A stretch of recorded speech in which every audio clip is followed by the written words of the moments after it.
That was so fucking loud. Sorry, the echo in here is crazy. Alrighty, hello sinners. How are you? I will never get over that echo. You know, I've sat in front of this camera hundreds of times to share my hot takes no one asked for, and I'm over it.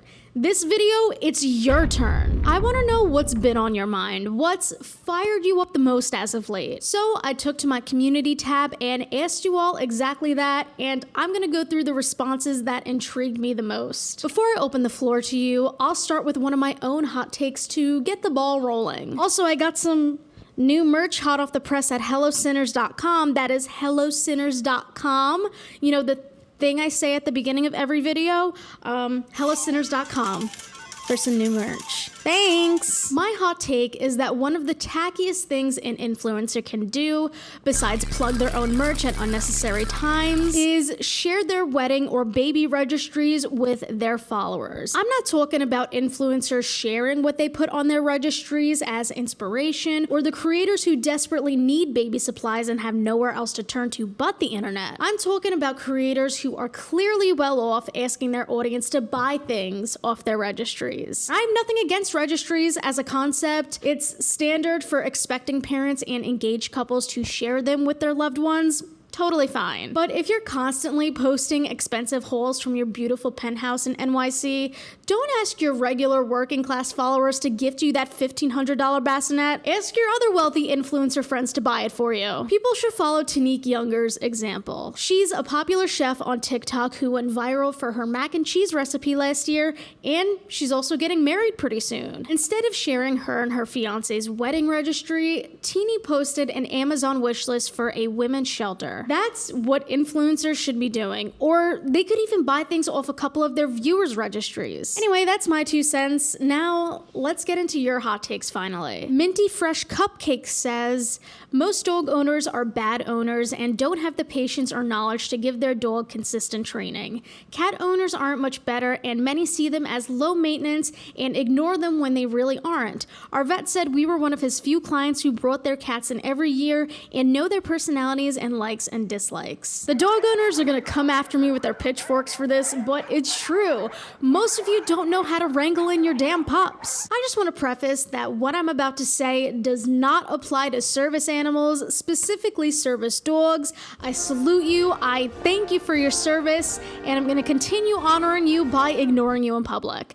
Anyway, with that being said, let me hold your hand, or should I say let me hold your paw when I'm about to say this, but how am I going to say this nicely? Dog owners are more likely than not very entitled and ill-equipped. And this isn't just me throwing stones at glass houses. I say this as someone who knows for a fact that if I owned a dog, I would not be able to give it the best quality of life.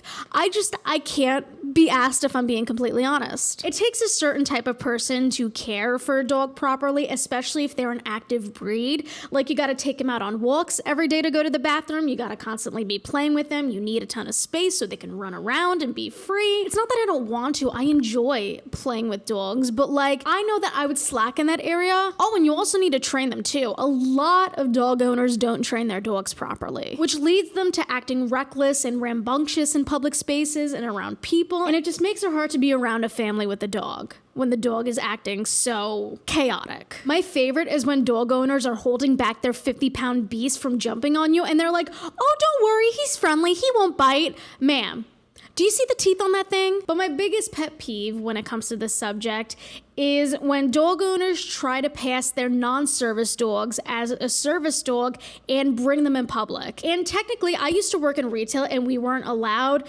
to ask people with dogs to leave in case it's a service dog, and we weren't allowed to discriminate. And I'm all for those rules being in place, but the owners who try to bring their non-service dogs into public places make it hard for the people who actually need service dogs, and they abuse the system. This especially ticked me off when I used to work at a grocery store, you know, a store that sells food. You know, you can't have animals in places that sell and distribute food. It's a health hazard. But unfortunately, there were quite a few incidents in my time at this grocery store where people would carry their dogs in their purse, walk them, put them in the carts, and I just think that's so gross. Like, children are gonna be sitting on those seats in the carts. People put their food in those carts. You know, you have your dog going up and sniffing all the produce and the like, I don't know, it's just like, have some basic decency. Not all of us want to be with your dog 24/7, and I truly don't mean to come across as a hater. I think dogs are great. Like I said, they all deserve loving, healthy, happy homes with great families. I think it's just the dog owners I have an issue with. Just because I am more partial to cats doesn't mean I'm gonna let cat owners get off the hook either. I know they say most people who want a dog actually want a cat because they are low maintenance, but that doesn't mean that they still don't require care. Like, yeah, it's easier to leave cats home for longer periods of time because they go to the bathroom by themselves and they sleep for most of the day, and you could just leave food and water out for a few hours and they'll be fine. They'll be happy as a clam. But they still need stimulation. You still need to play with them for like 10-15 minutes every day. You should probably double that if you have a kitten. Ask me how I know he's passed out on the couch right now after being a menace all night. And like OP said in their comment, all cats are different. All cats have different personalities. Some are more outgoing, some are shyer, some are more cuddly, others are more standoffish. They all have their likes and dislikes, as I've come to know, because it's been really interesting trying to find a wet food that my cat likes. But we're getting there though. Even with all that being said, I still think cats are the easier animal out of the two, but I think people forget that just because cats are more low maintenance doesn't mean they're antisocial and don't require your attention and love. Many forget that though, because cats set boundaries. They will claw at you or bite at you or move away from you if they don't want to be pet. They don't live to serve their owners like dogs do. And that's not a diss to dogs. Cats are just a different animal with different behavior patterns. I know some of you are going to fight like cats and dogs in the comments. No pun intended. No, pun intended actually. But I hope I was able to get my point across. And while we're on the topic of cats, I think now would be a great time to tell you about today's sponsor. If you couldn't tell by everything about me, I'm a huge cat person. I grew up with cats and I just adopted my kitten, Rocket. Besides watching canceled Netflix shows and destroying my blinds, rest in peace to my security deposit, Rocket's favorite thing to do is eat. Big food guy, this one. He's a growing boy, and I want to make sure he's eating the best food possible, which is why I'm partnering with Smalls for today's video. What makes Smalls stand out from the rest is the fact that their products are protein-packed and made with preservative-free ingredients you'd find in your fridge. Believe it or not, our feline companions descended from desert cats who had to hunt for their food. And thousands of years later, they still need lots of protein in their diets. But other cat food companies still haven't gotten the memo. Most of them fill their food with mysterious meat byproducts, artificial flavoring, and preservatives with names you and I can't pronounce. Our cats don't deserve that. They deserve the best. Rocket just gobbles up the smooth fish flavor, and I feel better knowing I'm giving him real food with recognizable ingredients. And the best part, it's delivered right to your door. And since the team at Smalls is so confident your kitty will love their food, you can try it risk-free. So if your cat doesn't like it, you can get a refund, cause we all know how fickle our furry friends can be. Now is the time to make the switch to Smalls. So be sure to click the link in my description or scan the barcode on screen and use code ANN35 to get 35% off your first order and free shipping. Trust me, your cat will thank you. And I would like to thank Smalls for supporting the channel. Now, let's get back to your scheduled programming. Welcome back from the ad break, sinners. I'm happy you're here. Let's move on with some more hot takes. This person thinks homeschooling should be illegal. Yes, but also no. I think parents should have the right to homeschool their children, especially with the way things are in the country with the rise of mass shootings over the years. I can understand why some parents wouldn't want to send their kids to school. Honestly, that's a huge reason as to why I might stay child-free forever, but my family planning aside, like I said, I don't think homeschooling should be illegal per se, but I do think the barrier for entry is way too low. Like, I'm sorry, but not just anyone should be able to teach the upcoming generation. You know, the generation we'll be passing the torch to run the world. There's a reason why teachers have to go to school for 4 years and work in classrooms before they can enter the workforce officially. And, you know, for all the bullshit that teachers, at least in the United States, have to put up with, they are certainly not being paid enough. But that is a different rant for a different day. Some of the Joe Schmoes who are homeschooling their children should absolutely not be doing it. Like, some of these kids are growing up not learning about the Civil War or the Holocaust. And unfortunately, with all this talk about homeschooling, I've been seeing so much more content about unschooling. I don't know if that's a trend you guys have heard of. I think unschooling is one of the biggest shams in society today. Since Google puts it a lot better than I can, unschooling is a belief of self-driven informal learning characterized by a lesson-free and curriculum-free implementation of homeschooling. And the unschooling parents on TikTok are even more ridiculous. For today's unschooling lesson, my Johnny picked some blueberries in the garden, and then we went to the grocery store, and then we came home and did the dishes and took the dog out on a walk. No, Rebecca, that's not unschooling. That sounds like errands on a Saturday afternoon. Little Johnny should be taking spelling tests and learning his times tables. It's not unschooling, it's neglect. I think a good solution for this going forward, I don't know if this is a policy in certain states or countries, I'm just going based off of what I know about homeschooling in the US, but I think any prospective homeschooling parents should be required to take a course of some kind, maybe not like a 4-year course that regular teachers would take, but like a community college course for 2 years that's state funded or available at a low cost, you know, some sort of certification program, or at least like an entrance exam to make sure that they are capable of homeschooling their children. I know some states make homeschool students do standardized tests at different points of the year to make sure they're up to date, but that doesn't seem like enough to me, and I am afraid for this upcoming generation. All I can do is hope that Gen Z will know better.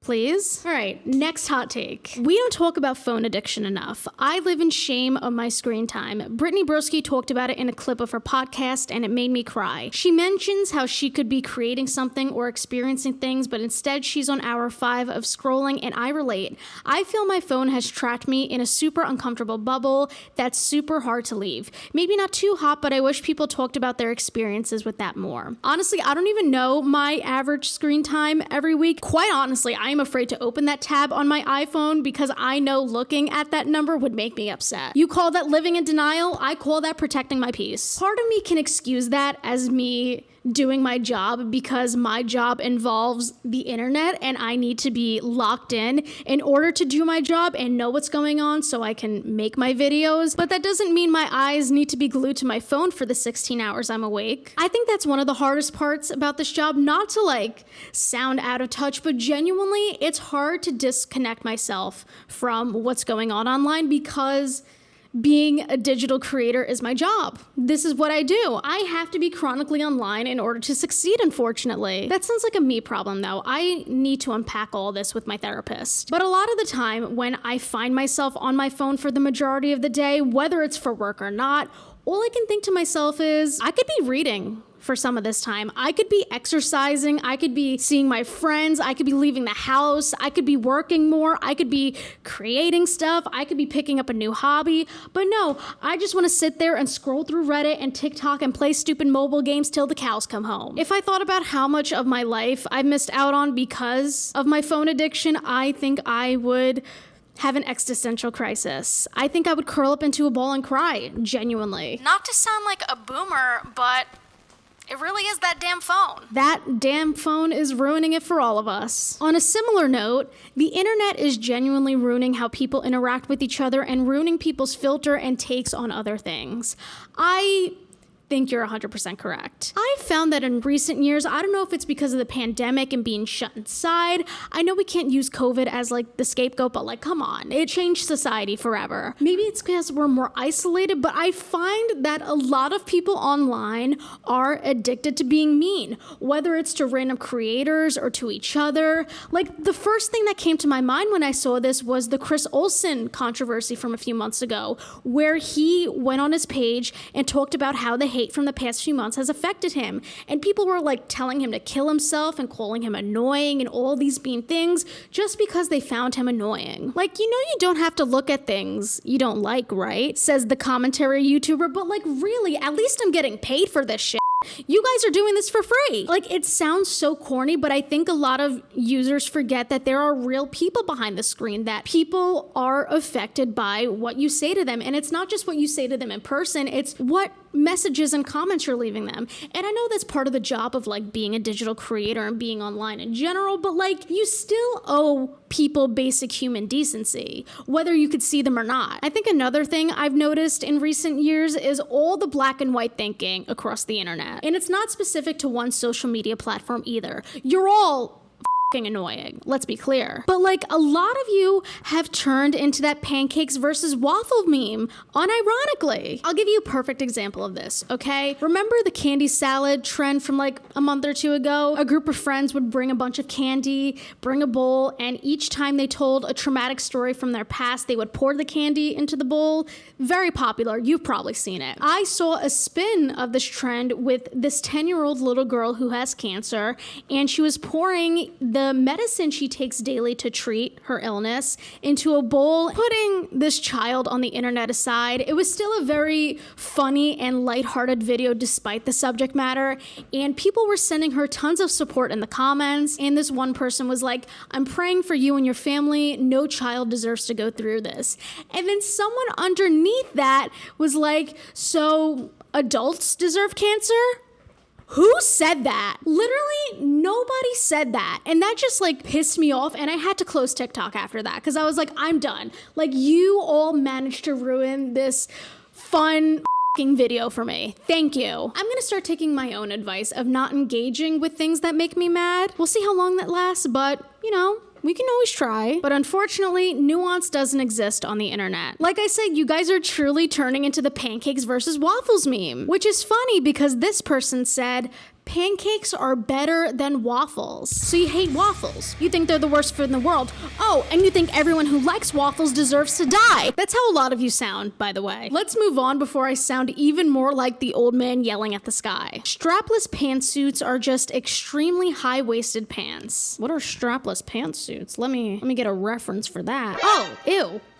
Sorry, that was rude. Listen, I know fashion is subjective, just like art is subjective. I think we need to stop debating on whether or not pantsuits are just high-waisted pants and whether or not people should go out looking like this in public, because this just looks like a romper gone too far. Sorry to all the pantsuit aficionados there. I don't mean to offend you. Anyway, this next person said, Coke is back, question mark. Like, Instagram has been giving me ads for sugar necklaces and cases that are lines, Charlie XCX's music, my Aurora friend group has been using it, etc. I'm gonna sound so stupid for these next few seconds, but first of all, when this person said Coke, I thought they were referring to like Coca Cola, and I was like, oh, I drink Diet Coke, what's wrong with that? Yeah, obviously Charlie XCX is talking about Coke a lot in her music, but I'm gonna be honest, when I heard the line about her bumping that in one of her songs, I thought she was talking about the actual music, not the, you know? I was like, oh yeah, I'm bumping that every day. I bump it at night sometimes. Why is my cat crying? Is he bumping that? But no, the thing that is bumping in question isn't the music, and I was very devastated to find that out. I wasn't aware of sugar necklaces, but I looked it up, and apparently it is a thing. And the one I saw was a cross necklace that you unscrewed, and it comes with a spoon, and you can store the Coca Cola inside, if you know what I'm getting at. And it just seems very bleak to me. It seems a little dystopian. It already seems like our generation, or at least like the internet, is glorifying alcohol use and partying a lot. And unfortunately, this is the next step because Coca Cola is a party drug. And I don't like the fact that this could be encouraging young people to try it because their favorite pop stars are doing it. I mean, we know people in Hollywood, most people in Hollywood are doing Coca-Cola behind the scenes, but like to have it, I guess, glamorized like this is pretty disturbing to watch, especially as someone who's never done it and has never really done drugs to begin with. I mean, I've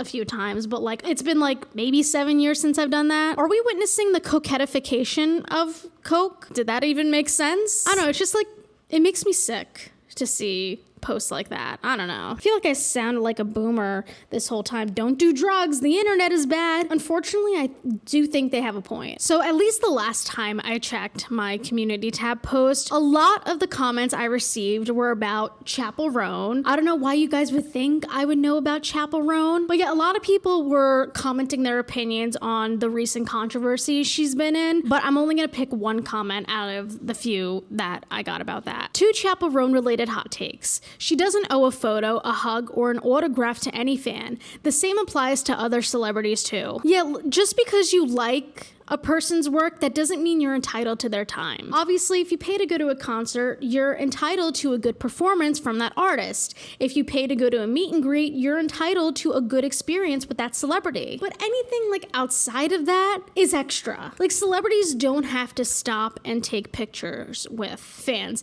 A lot of them do, and I would hope that they're doing it because they like it. They like interacting with their fans. But so many stories have come out over the years of fan crossing the line, taking it to that next parasocial level, with some even like killing the person they're supposedly a huge fan of. And I think Chappell has been the first celebrity, at least in recent memory, to say, hey, that is f***ing weird. Don't dox my family. Don't call me by my legal name in public. You don't know me. Don't try to kiss me at a meet and greet. Like, she's entitled to call out the creepy behavior from her fandom. She's not like the Kardashians who crave this kind of fame. They crave all this attention. Not that they deserve to be violated either, but you know what I mean. You know what I mean, right? I hope. That part seems more cut and dry. She's all right for not supporting Kamala Harris. People are tired of social democratic and or reformist politicians being the standard on the left-wing politics. I know this is going to get a lot of people riled up. Not to sound like I'm just blindly supporting Chappell because I love her music, but I don't think she was in the wrong for this either. I think as Americans on both sides, not to be like the both sides centrist kind of person, but I do think there is an issue of glorifying politicians on the left and the right, when really none of them are here to save us. Republicans suck, they're dangerous, and Democrats are basically diet Republicans. 2 wings of the same plane. No, even if Democrats were the best politicians in the world, they still don't deserve our blind worship. They are there to do a job. They are there to represent our interests and do what's best for our country. Even as a registered Democrat, even as a leftist, I don't blame Chappell for not wanting to endorse Kamala Harris. In case you don't remember, a few months ago, Chappell talked about rejecting an invitation from the White House because she doesn't support their stance on Israel. And we've learned since that both candidates, Trump and Harris, support Israel. And based on Chappell's previous comment, it's easy to see why she wouldn't want to endorse either when that's something she fundamentally disagrees with. Like, yes, even Kamala Harris supports Israel. And I'm not saying that means you should vote for Donald Trump. I think he's a lunatic and he should not be on the ballot, period. Although I have laughed at quite a few coconut tree memes in my day, that doesn't mean I'm gonna install a Kamala Harris shrine next to my pronoun jar. You know, you pick some pronouns out of the pronoun jar, those are your pronouns for the day.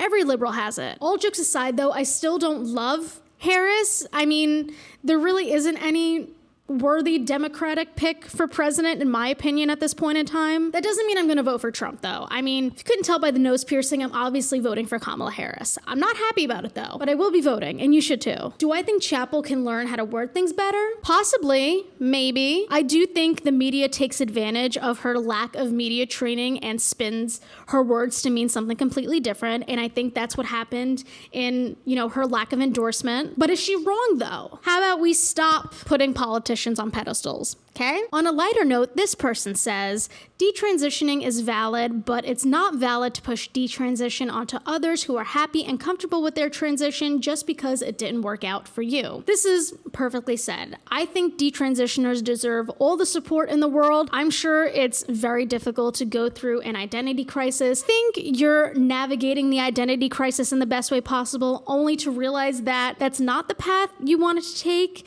and feeling like there's no way of going back, especially if you started medically transitioning. I have all the sympathy in the world for them. I wish them well. And it's important that the most famous detransitioners are turning their backs on the community that accepted them. Just because you've learned you're not trans doesn't mean transness isn't a thing. I'm not sure if this is a fair comparison, but I was out as bisexual before I came out as lesbian. Just because I didn't turn out to be bisexual doesn't mean that bisexuality doesn't exist. Two things can be true.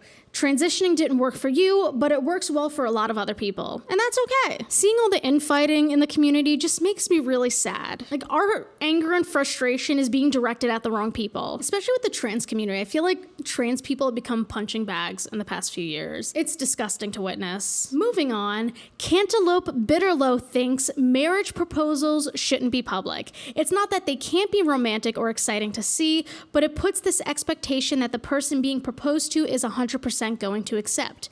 A private, open conversation about marriage will always be 1,000 times better than accidentally pressuring your partner into acceptance. Yeah, I think it really depends on the couple. If the person being proposed to is like, my life will not be complete until you propose to me at a concert, that's one thing, but I do agree with the sentiment that proposing to someone in front of a crowd does put pressure on the person being proposed to say yes. Because it's like, not only would you be rejecting your partner, but you're also going to look like an asshole to all these people. Not that you're actually an asshole for rejecting a proposal, you're entitled to that, but the people watching are going to view you as an asshole more likely than not. Ultimately, I don't think proposals should be a surprise. I think it is something you need to talk about extensively with your partner if marriage is in the future for the two of you. I know some long-term couples choose not to get married.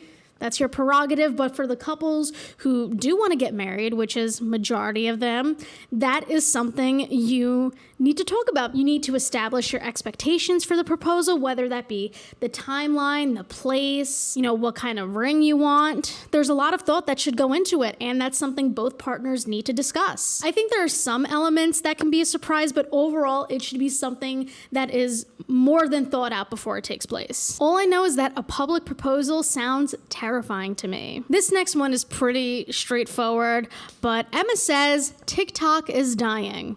Do you agree with Emma? I don't know if I 100% agree with this. While the amount of people on TikTok is at an all-time high, I do believe that the TikTok shop will be its downfall. I can't tell you how many times I've logged into this stupid app and every other video is either an ad or some stupid TikTok shop video with like 2 likes advertising, the dumbest AliExpress product you could ever think of. Like, I don't want to be advertised to 24/7. Where's the content? Where's the entertainment? Where are the cat videos I used to get on my For You page more often? And I'm not engaging with the ads, so I don't know why I keep getting more of them. I can only shit on TikTok for so long because I do love using it as a resource for niche internet drama, but at this point, I feel like there's just so many more downsides to using the app than there are positive ones. And when I tell you that TikTok has ruined long-form content for me, like, I am abusing that 2x speed button like nobody's business. It's actually kind of sad. And I've actually taken the liberty to limit the amount of time I can open TikTok each day. That's like a new feature on iOS 18 or something. And I hope that makes a difference in my TikTok consumption habits. I will keep you updated on that. While we're on the subject of long-form content, feature length and longer YouTube videos are just bad writing. There's no reason why Bloodborne is good should be 4 hours. A better writer who isn't waffling for sponsor time could do the same video in 20 minutes flat. I think it really depends on the subject matter being covered and how much detail the creator wants to put in it. I do think the video length is warranted sometimes, especially depending on the topic.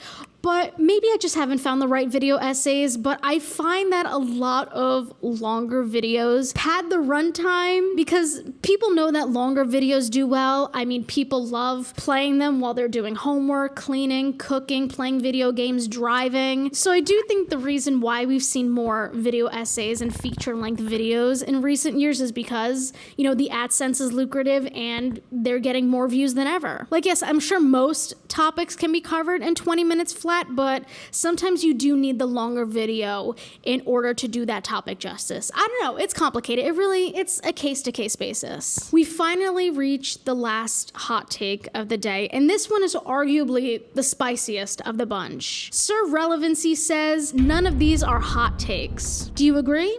Do you disagree? let me know below. I'm very curious to hear what you guys have to say. I feel like we covered so much. But yeah, thank you for letting me yap. If you'd like to see something like this again in the future, let me know down below. And in general, if there's anything you'd like to see from me in particular going forward, I have a Google form linked in the description where you could submit your video ideas. Thank you so much for watching today's video. If you enjoyed, make sure to give it a tiny thumbs up and subscribe down below. Thank you again to Smalls for sponsoring today's video. I love you guys, and I'll see you very, very soon with a new video. Bye!